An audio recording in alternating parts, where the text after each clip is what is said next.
Hey music friends, this is Davi Vasc. I'm a music composer for games and I've been having a blast streaming Silksong, but today we're gonna listen to a song that I haven't gotten to yet in the game and it's called Cogwork Dancers. Let's go!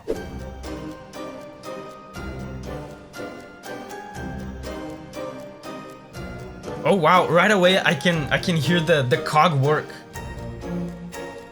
Right, there's a tick tack, and it's 3-beat measure too.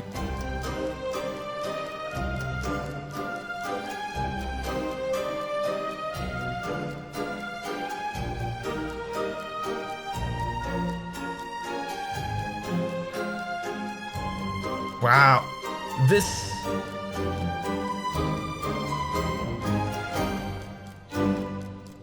amazing. Whoa, it changed.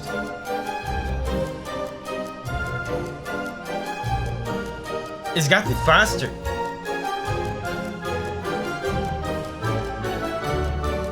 What's interesting about this? Oh my god.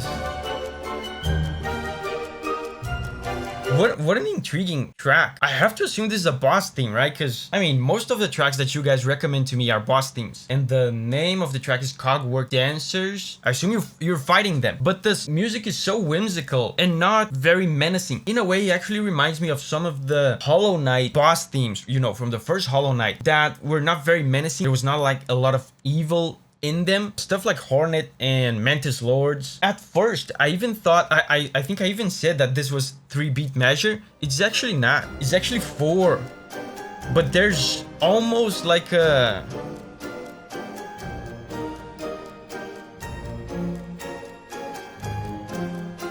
There's almost like a deceptive 3-beat measure kind of aesthetic to it, I want to say, because, you know, I explained here on the channel before, measure, when we talk about measure, is just the number of beats that the song is based on, you know, the pattern of beats that repeats throughout the song. So a 3-beat measure would be like 1, 2, 3, 1, 2, 3. And 3-beat measure songs often have like a certain aesthetic to them. There's a certain 3-beat measure feel. It usually feels very dancey and kind of waltz-like. This song manages in a way to have like a 3-beat measure dancey waltz feel to it, but it's not really 3-beat measure, you know what I mean? It's actually 4. So it feels dancey, it feels waltzy, like the name of the track suggests, Cogwork Dancers. It feels like you're looking at a dancing spectacle here, but it's not really 3-beat measure. It's not actually the true dancing measure. It's a 4-beat measure. Check this out. 1, 2, 3, 4, 1, 2, 3, 4, 1, 2, 3, 4, 1, 2, 3, 4. What this does to me is it makes it feel like an exotic dance. It's a dance, but it feels kind of quirky, exotic, and unusual in some way. And of course, the clockwork has to be it gets faster too.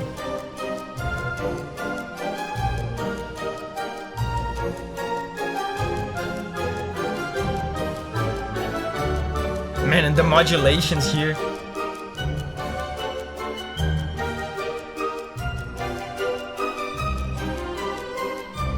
I have to show you some of these chords. Oh, it changed again. Wait, are these phases? Is that 3rd phase? Because it keeps changing. It changed the tempo, and the clockwork on the background, it's accompanying the tempo of the song. It's getting faster as the song gets faster. But let me show you some of these chords. I'm gonna tell you something about these chords. Check this out. Guys, these chords are very intriguing. Like, there's something weird about this. I have to talk about this. Check this out.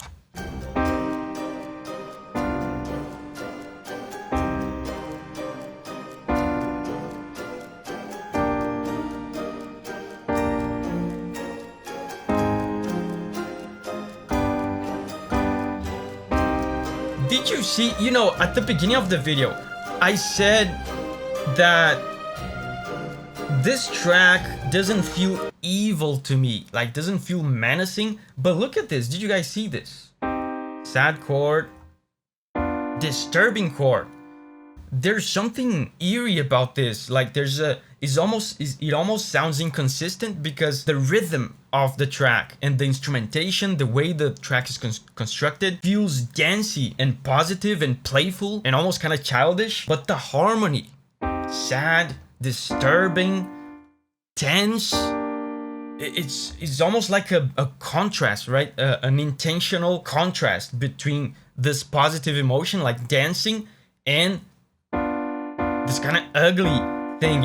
It's macabre, eerie kind of dance, right? I don't know how to feel about this. Are these Cogwork Dancers actually evil or not? It's confusing. Because the track is feeding me positive emotion and negative emotion at the same time. How do I feel about this? Yeah, and then it gets faster. I assume this change in the track must reflect on the gameplay, right? Probably a different phase.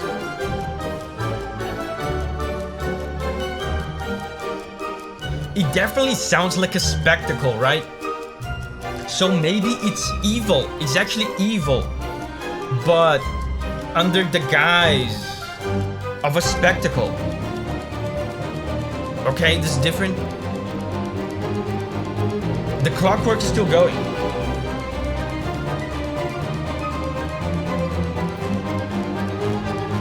Wow.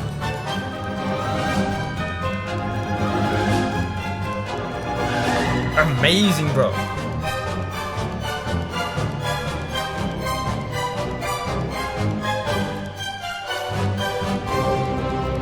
Okay, wow. This is insane. This is insane. I keep telling you guys every video about how good Christopher Larkin's use of Baroque / classical music is. I feel like that was the highlight of the Hollow Knight 1 soundtrack, right? Was the songs where he went like all in the Baroque stuff. And I feel like in this soundtrack, in Silksong, he's like doubling down on that stuff. I feel like he's gotten considerably better at that style, which I feel like is the best part of Hollow Knight music, right? But I talked about in the last video about counterpoint. Remember, an old Baroque style of harmony that focuses on, you know, the movement of independent melodies. Let me show you the sophisticated counterpoint that he's doing in one of these parts here. All right, listen to how the upper melody moves independently from the bass melody. Look. Right, there's such richness of harmony to this. In the counterpoint tradition, there are like certain movements of the notes. The movement called contrary motion, where like one of the notes moves in a direction and the other note moves in the opposite direction, was the kind of motion in old Baroque counterpoint that was most valuable, is the most sought after, and the one that adds more richness to the harmony. And he's doing a lot of it right here. Check this out. You'll be able to visualize here the kind of motion that he's doing with the counterpoint. Check this out.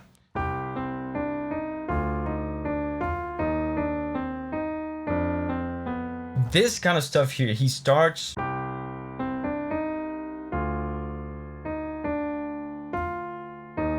this. Can you see this? The notes start here, the upper note moves down, and the lower note moves up. Contrary motion. Wow, that sounds and looks simple, but that adds so much richness, and that's the kind of stuff that the old Baroque and classical masters were always looking to do as much as possible in their compositions. So, like I said, I feel like Christopher Larkin really leveled up his Baroque game.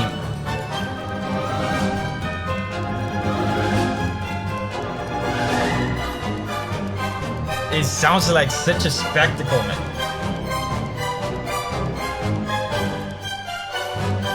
And again,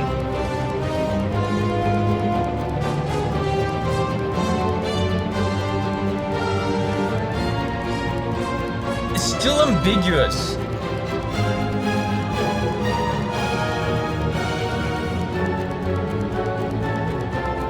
It's still ambiguous. Like, I still cannot tell whether you're fighting against evil or not. I feel like the priority of the Cogwork Dancers whether they are evil or not is to put on a show, is to put on a spectacle. They might be evil, they might not be evil, but I feel like that's not very important for them. They just want to put on a show, because that's the sense that I'm getting from this. Is a larger than life kind of spectacle. It looks beautiful and awesome, right? Awe-inspiring. There are hints of evil in there, but I feel like that's not important at all. Like they probably, I don't know what the story of this game is yet, because I'm not very far in. I wonder if they cared all that much about the story of the game, you know, whether cog workers actually care, or they're just like sort of Dung Defender kind of character that just lives in their own world and just cares about their little thing, you know, their little spectacle that they're putting on.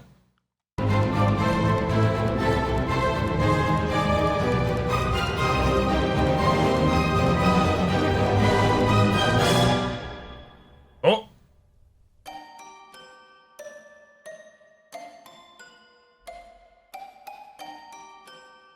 What happened?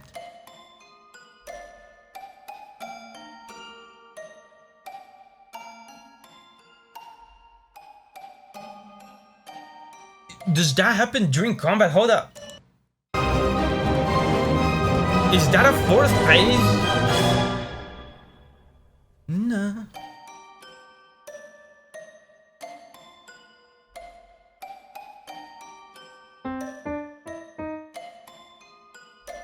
Was that a...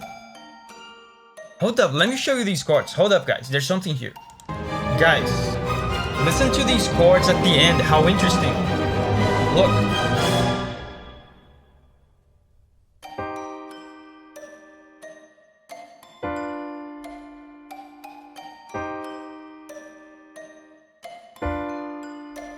The chords from the beginning are back.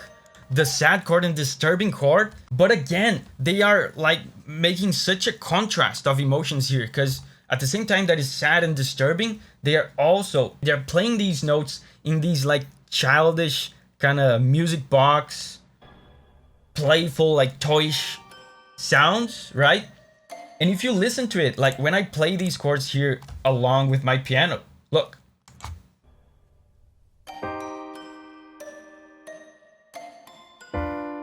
It sounds, my piano doesn't match exactly. If you have a good ear, you might have noticed they sound kind of out of tune. That's because for some reason the composer made this little ending here slightly out of tune. It sounds slightly off. What does that mean?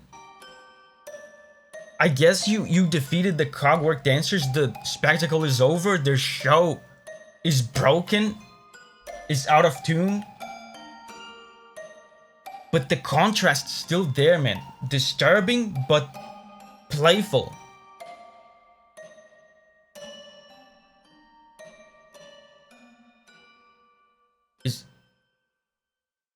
Oh, and it ended unconclusively. It ended on a tense chord without resolving the tension. What does that mean? Wow, what an intriguing track. Hey, I've made a few videos on Silksong music already. I have a little playlist here with all the videos I've done so far on the music of the game. And over here, I'm gonna put the VODs of my blind playthrough that I've been live streaming of Silksong. So check these out, and remember, whenever you're ready to spread your wings and go on a music journey again, I'll see you there.